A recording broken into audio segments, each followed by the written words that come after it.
I'm recording this. I am recording this. Yeah, okay. So I like to put these up on my own YouTube channel.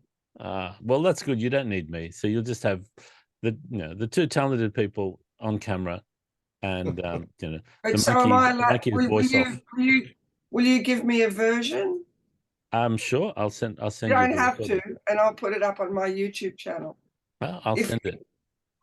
Yeah. Okay. Cool. Well, all right. Well, I'm just looking at Cyberlink UCam 5. Please start your cam. Yeah. Apologies.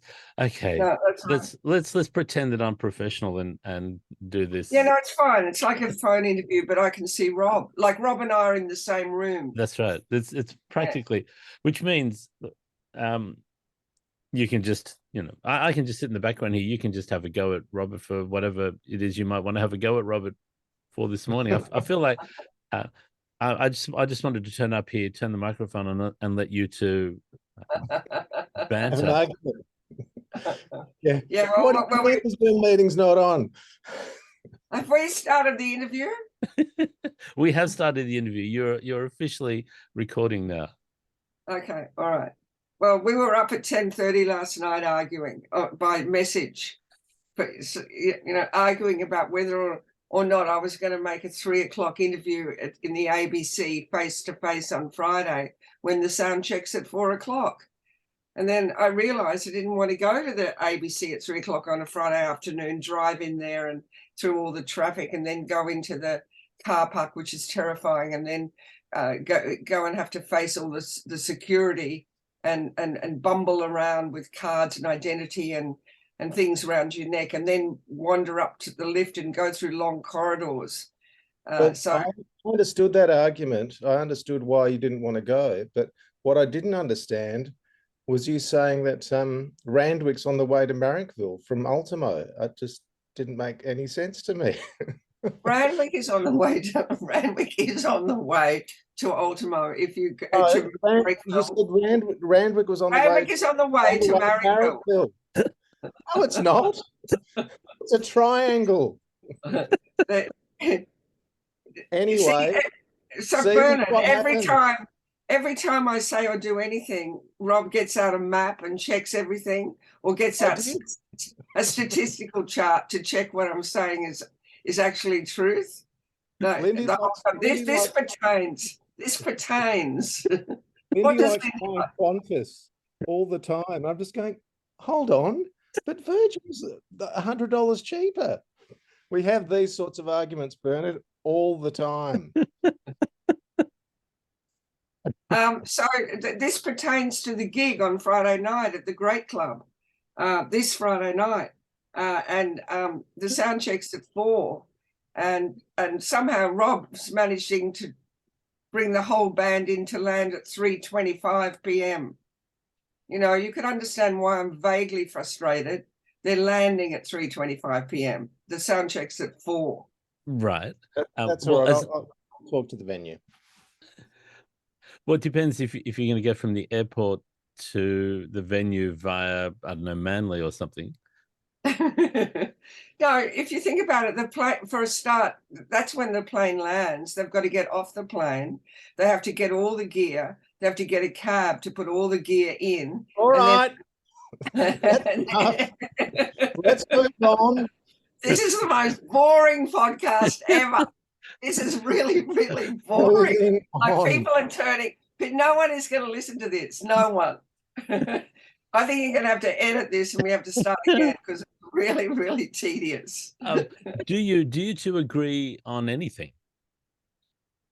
Yes, we agree on one thing: never hire a car, which has found us in some sticky situations. For example, we played in Ipswich, which is, I think, south of Brisbane by about an hour and a half. And one of Lindy's friends took us out there. And then after sound check, she said, I might go home. Okay. So we tried to work out how we might get home after the gig. And we had a little discussion, and I thought, I'm going to ask the audience. So consequently, that's what happened. I was up on stage, and asked the audience if anyone was going back to Brisbane, and a lovely couple gave us a lift back. But yes, we hate hiring cars, so we catch a lot of Ubers and public transport. That's the one thing we agree on. Yeah, and also it has encouraged me to drive. You know, I drove to Melbourne so I could take my Ludwig 64s and would have a car there, because we were also doing gigs in the regions around Melbourne, like Castlemaine. I don't know if you've listened to our record, but we sing that song about the Theatre Royal in Castlemaine called Shane O'Mara Wore Mascara. That's all about the Theatre Royal in Castlemaine. And also we went to another really fantastic place. What was that called, Rob? Archie's Creek. Archie's Creek, yeah. And I do really love staying in really old hotels, like hotels that are, you know, like your old hotels with very long, spooky corridors and you know, that are like $60 a night with a bar downstairs. And you get the opportunity to stay in those when you go, you know, travel between Sydney and Melbourne. I'm going to drive to Brisbane. I haven't discussed that with Rob yet, because Rob will have to do the accounting on that to work out whether it's more viable for me to drive to Brisbane with my kid, or is it more viable to catch a Virgin plane? Well, I mean, it might be cheaper to catch a coach. So you can. Good thinking, Bernard. Hey, do you want to join the band? Yeah, I'll be your tour manager. I can't imagine a job that would be less stressful.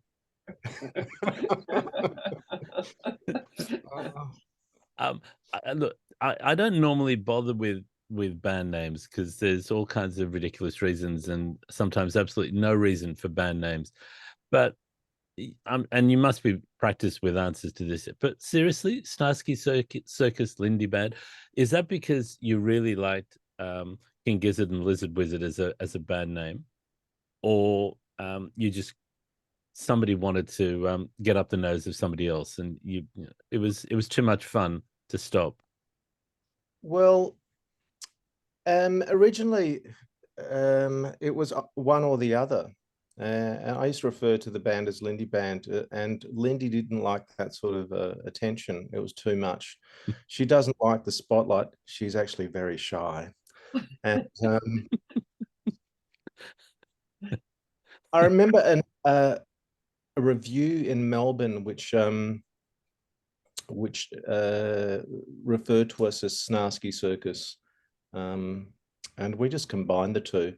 Look, and King Gizzard, it only occurred to me sort of afterwards. Band names are such a strange thing. I sent Lindy a list of, you know, about 20 after we'd suggested this one, and none of them seemed to work. I mean, it is ludicrous, and it is kind of apt in a way as well. The circus part is, you know, trying to organize people who are really quite busy in other musical projects and with their own lives. And the band part is the band. Well, see, I thought the circus part was just you two in conversation. Well, it could be too. It was Rob's suggestion, and I did run it by John O'Donnell. Now you remember who John O'Donnell is? I remember who John O'Donnell is. Yes, he was a journalist, and then he ran EMI for a number of years. And he said it's the worst band name he ever heard. The worst one. He said, "Get rid of that band name."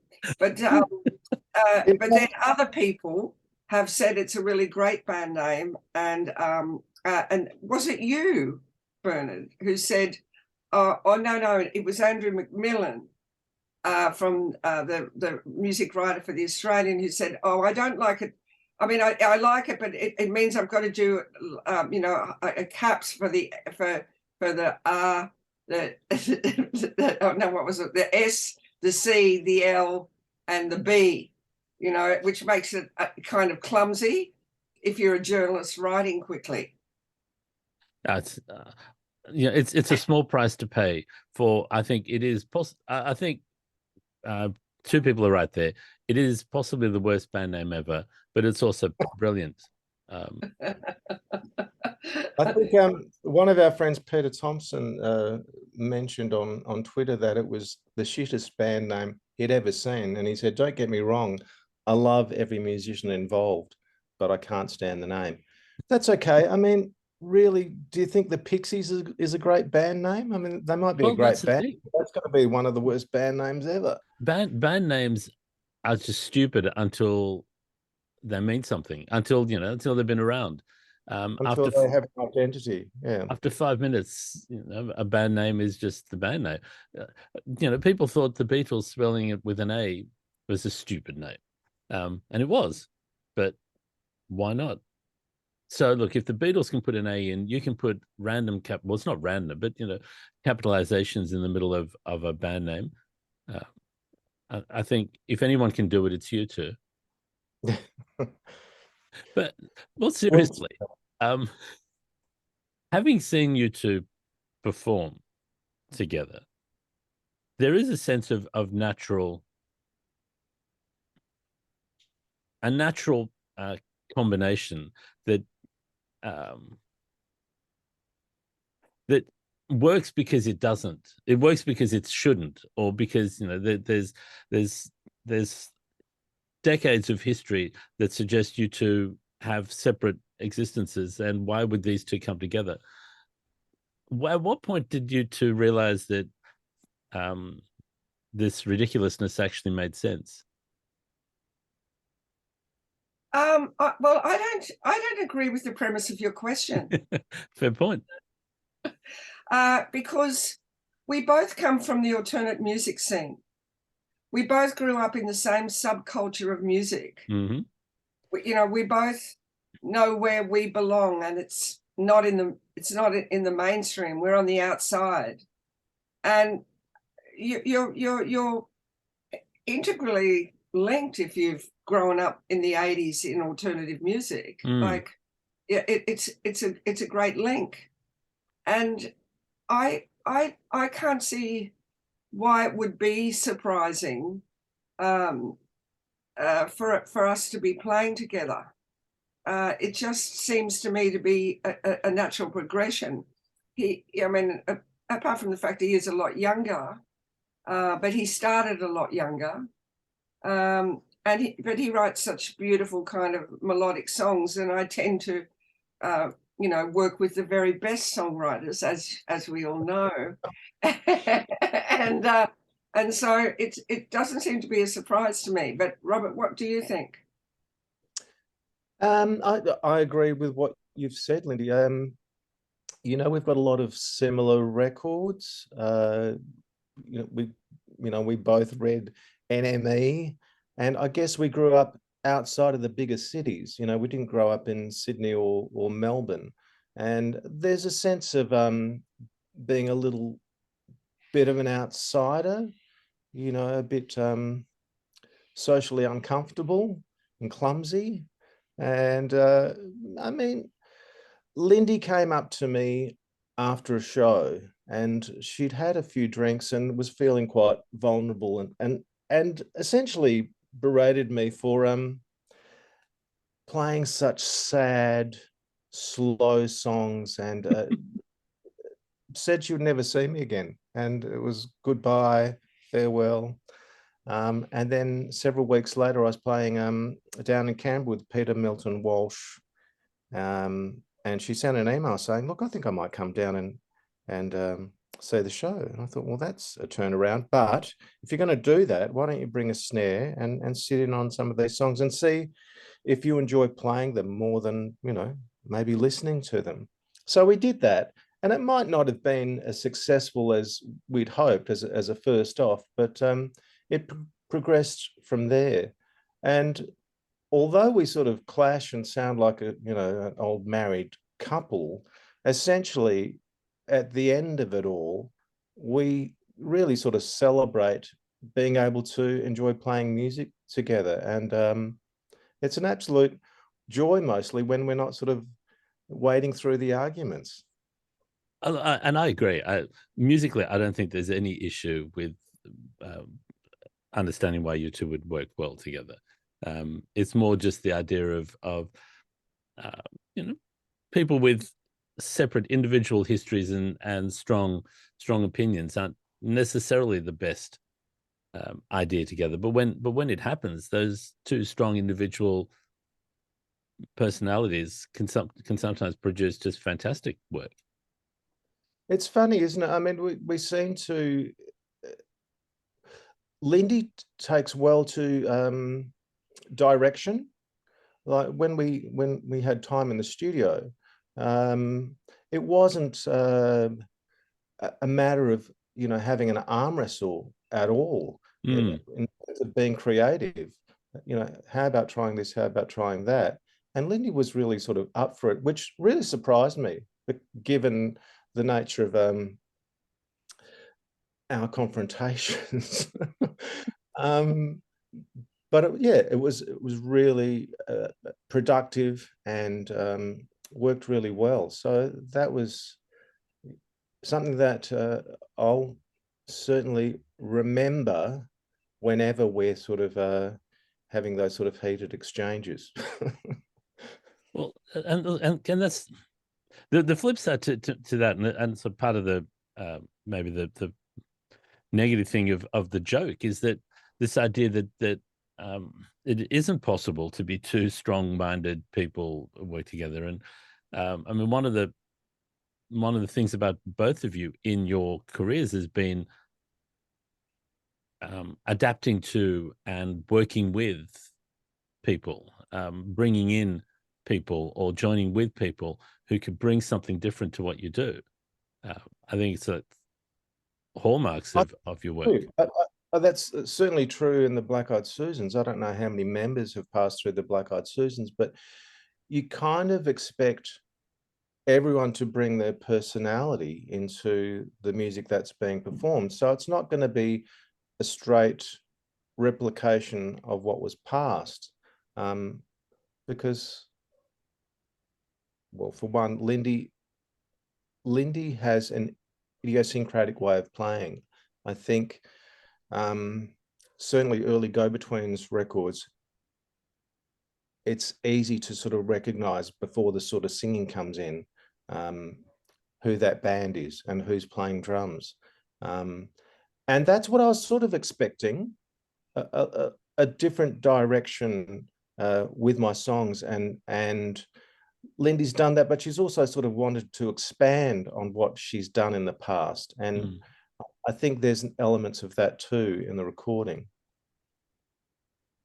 Would you agree, Lindy? I think I was very sedate in the recording. And I had to be sedate in the recording because, in a recording, you're supporting the song, unless we decide to have a break, some kind of song with breaks in it. But with recording, it's not the same as live, where you're allowed to digress slightly with fills and in the lead breaks you can go off, as we say. I hate that expression, but you can have some fun in the instrumentals. But with recording, it's much more rigid, and frankly, I don't think I did anything particularly special, but keep really brilliant time. And really sometimes the fills are, I could have done a lot more filling, but chose not to, so that we'd get a perfect take, because I didn't want to take the risk of not getting a great take. But there is one song, which is Will You Still, isn't it? The one I actually did the drums, Bernard, in the stairwell of the apartment block that I live in. This is where I am now. I took a floor tom into the stairwell of the building, and the stairwell is the most absolutely beautiful, echoey. It's a fire escape, so it's all concrete, and it's it goes right down to the basement, and the sound is just divine.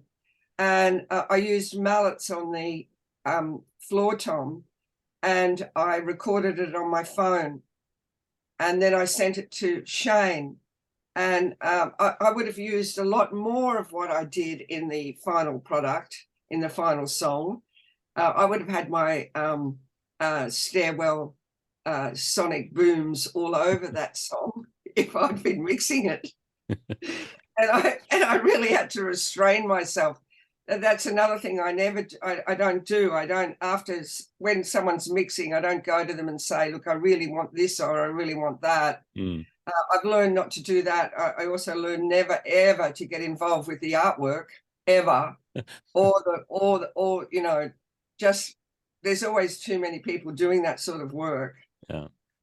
But yeah, so that was probably the most creative. I you know, in the 6/8 song, which song is the 6/8 song? I can't think of. Wait for me. Wait for me. Yeah. Yeah, Wait for Me. Now that's just one long just me playing the same thing over and over again, just so that it wouldn't it wouldn't interfere at all with the song. In fact, you know, 6/8's my favorite tempo, and normally I would do fills all over it, like, you know, The Wrong Road and Bow Down and songs like that from the Go-Betweens. I just used to fill all over that. But with that song, with you, I had to really just play a backbeat. So no, I'm not not on the recording am I doing anything interesting. I'm supporting you and playing beautiful, beautiful backbeat drums. Well, see, that one of the problems with what you just said there, Linda, is the idea that doing something interesting is something that isn't, you know, just doing what's solid and necessary for the song. I mean, yeah, that's perfectly interesting enough if that's what the song requires. Yes, and I think you can hear that in these tracks. You know, I did what was necessary, but I also think the playing is really beautiful. I remember seeing an interview with Jim White, and he said something along the lines of he doesn't often play the song, he often fights with the song. And I mean, that's great for Jim, but as a songwriter, I love the support. I play the song, and that's what we've got. It's great.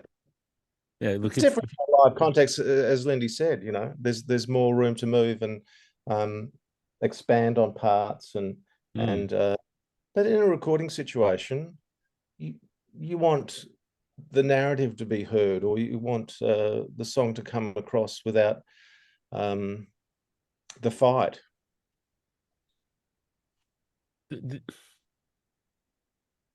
How do you feel then about co-writing? I love co-writing when I'm with the right person. Generally, it works really well. Certainly, you know, working with Phil Koukoulas over the years was a joy. I haven't done a lot in recent times, apart from with Lindy, and this is, you know, new to us as well. Lindy's just started writing lyrics, and for example, one of the songs on the record, "Since I Slept With You, Everybody Wants to Sleep With Me," is Lindy's, and I just tinkered a little bit with it. Was essentially one of the first lyrics she'd ever written, and it had such a great chorus that we pursued, and you know, I gave her 3 categories of music, and she ticked the box fast and furious. And I wanted it to be musically a little bit Only Ones, a little bit Buzzcocks, but I think it turned out to be more like Supergrass meets the Banana Splits or something. It's really cute. It's so poppy. It's like the Archies almost. Yeah.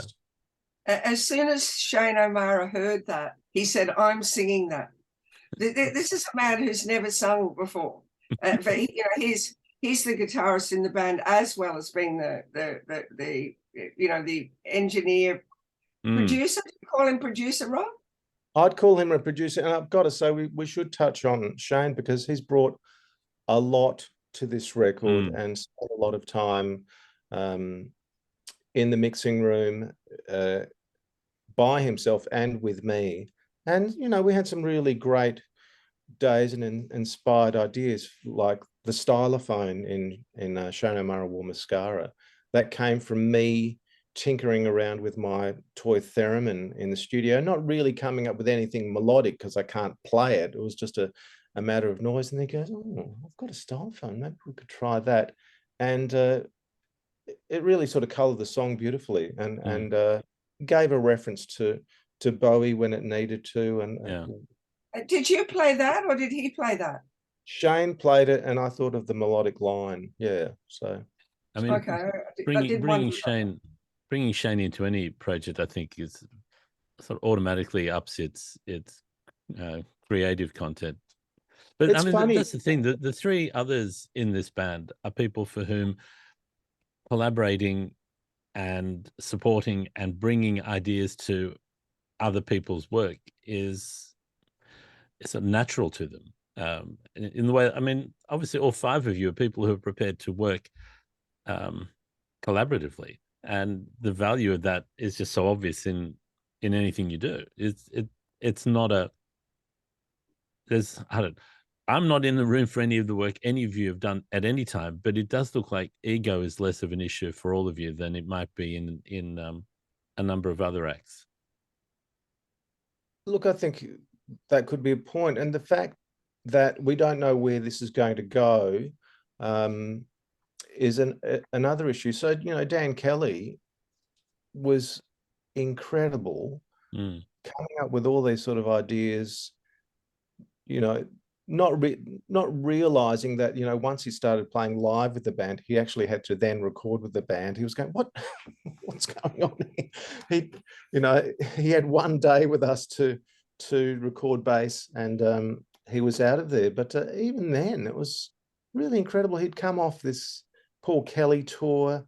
He'd been busy as anything, and he's a talented guy. Really is. You know, that's really true about the lack of egos. Shane and Dan and Graham really do lack ego. You know, in particular Shane. I mean, he's so clever, and they're not. Robert Forster recently said in an interview that when he was in the Go-Betweens, that, you know, towards the end there, he felt like everybody wanted to be at the front of the stage. I thought that was a really hilarious comment, and possibly very true. And but in this band, none of us want to be at the front of the stage except maybe Rob. But even Rob, You. Rob, I do not. I do not. I'm going to have to stop it because we're about to run out of time, and I have to run out the door as well. But I do have one question, which maybe goes back to where this started. Lindy, how are you with Robert's moustache? I wish he'd get rid of it. I'd really like to see his face. I think he'll look really young and cute if he took off his moustache. And Robert? Take off after the tour. Well, that's a good question, Bernard. Thank you very much for having us. Sorry about the camera, but thanks, guys, and thanks thanks for the music. Bye. See ya. Send it to me. Bye. Okay, bye-bye.